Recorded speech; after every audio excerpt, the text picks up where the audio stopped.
बजाजी निंबाळकर हे आदिलशहाचे जहागीरदार होते. बजाजीला जबरदस्तीने मुसलमान करण्यात आले होते. 1651 साली जिजाऊची बजाजीशी शिखरशिंगणापूरला भेट झाली. जिजाऊने धर्मशास्त्रात चौकशी केली व त्याप्रमाणे बजाजी निंबाळकरला हिंदू करण्याचा निर्णय घेतला व त्वरित त्याची अंमलबजावणी केली.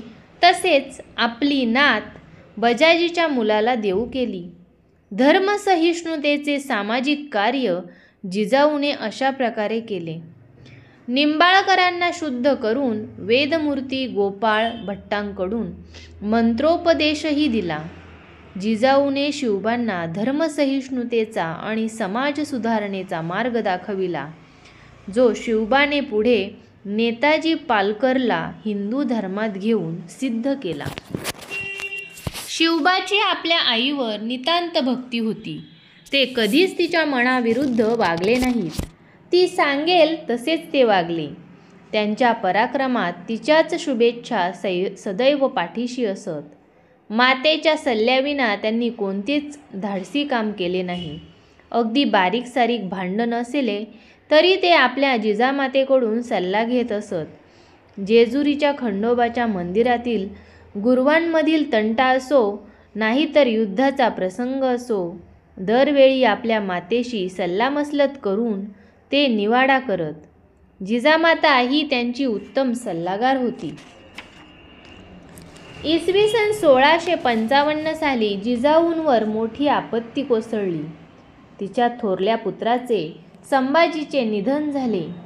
शत्रू सैन्यातील बंडाळी मोडताना तोफेचा गोळा लागून संभाजीचा मृत्यू झाला.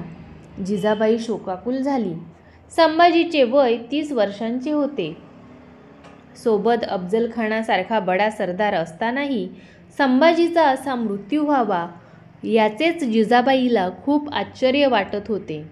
कदाचित खानाने दगाफटका केला असला तर? मनात शंकेची पाल चुकचुकली. संभाजी जिजाबाईचा प्रिय पुत्र होता.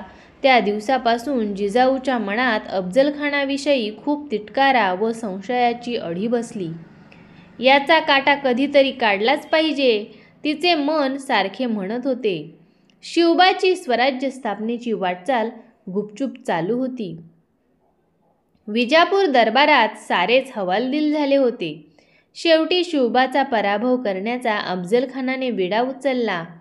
त्याने मोठ्या सैन्यासह प्रयाण केले.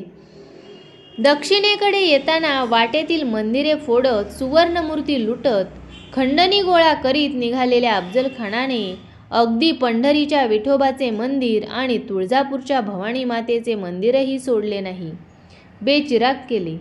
खानाने प्रचंड सामर्थ्य प्रचंड होते. कपटी स्वभावामुळे जिजामाई चिंतातूर झाली. खूप विचार करून 10 नोव्हेंबर 1660 रोजी शेवटी जावळीच्या प्रांतात दाट झाडीत प्रतापगडाच्या पायथ्याशी खानाची आणि शिवबांची सदिच्छा भेट झाली. भेटीसाठी शानदार तयारी केली होती. उंची शामियाना उभारण्यात आला. शिवबाच्या प्राणावर बेतले तर त्या दिवशी राजांनी प्रातःकाली जरा लवकरच जिजामातेची भेट घेतली. तिचे आशीर्वाद मागितले. मातेच्या चरणावर मस्तक ठेवले. जिजाऊने शिवबाला उठवत यशस्वी भव असा आशीर्वाद दिला. दग्याच्या भीतीने मन घाबरले होते. निघताना शिवबांनी चिलखतावर अंगरखा चढविला. मोठ्या अंगरख्यात बिजवा लपवला आणि हातामध्ये गुपचूप वाघनखे चढवली. अखेर ज्याची भीती होती तेच घडले. खानाने दगा केला. शिवबांवर वार केला. त्या क्षणी राजांनी चपळाईने वाघनखे खानाच्या पोटात खुपसली. खान आई करत जागीच कोसळला. शिवबाच्या या पराक्रमाची वार्ता जिजाऊंच्या कानावर गेली. तेव्हा तिला खूप आनंद झाला. तिचा प्राण म्हणजेच तिचा लेक सुखरूप वाचला होता. खानाचा वध झाल्याने चिंता गेली. शिवबा लागोलाग जिजामातेला भेटायला आले आणि जिजाऊने त्यांची मोठ्या मीठ मोहरीने दृष्ट काढली. दानधर्म केले. खान मरताच सैन्याचे धाबे दणाणले. मराठ्यांनी त्यांना पळवून लावले. खानाकडून अमाप संपत्ती मिळाली. खानाचा मुलगा फाजल खान मात्र वाचला. शिवबांनी खानाच्या बायकांना सोडून दिले. परस्त्री मातेसमान असे संस्कार त्याच्यावर होते. जिजाऊने नेहमी शिकवले होते की गाय, स्त्री आणि अगतिक ब्राह्मण यांच्यावर कधीच शस्त्र उगारायचे नाही. त्यांना उगाचच त्रास द्यायचा नाही. अफजल खान वधानंतर मराठ्यांचे सामर्थ्य वाढले. पाठोपाठ शिवरायांनी पन्हाळा सर केला.